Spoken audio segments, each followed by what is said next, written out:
Rimjhim quality blouse கூட உங்களுக்கே பாருங்க. ரிம்ஜிம்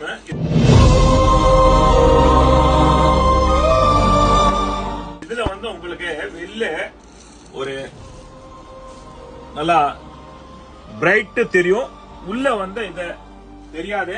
சூப்பரான குவாலிட்டி, ஒரு சம்மர் காண்டி நல்லா சாஃப்டா இருக்கும். இந்த குவாலிட்டி 575 30% ஆஃபர் வெறும் 400 இருக்கும். இதோட டஸ்ல வரும் பாருங்க. சூப்பரா காம்பினேஷன் பாத்தீங்களா, கலர்ஸ் பாத்தீங்க, குவாலிட்டி எவ்வளவு அழகான குவாலிட்டி பாருங்க, நல்லா சாஃப்டான குவாலிட்டி. பிளவுஸ் பாருங்க, இந்த பிளவுஸ் எடுத்தாலும் ரியலி எவ்வளவு உங்களே தெரியும், நாங்க சொல்லக்கூடாது. பாருங்க பிளவுஸ் எவ்வளவு இது வெல்லு இருக்குன்னு. இதோட கலர்ஸ் பாத்துக்கங்க. 400 ரூபாங்க, 400 rupees தான். எவ்வளவு சூப்பர் சூப்பர் கலர்ஸ் இருக்கு பாருங்க. பிளாக் 400 rupees பாருங்க. 400 ரூபாய் இதோட ரேட் எல்லாத்தையும்.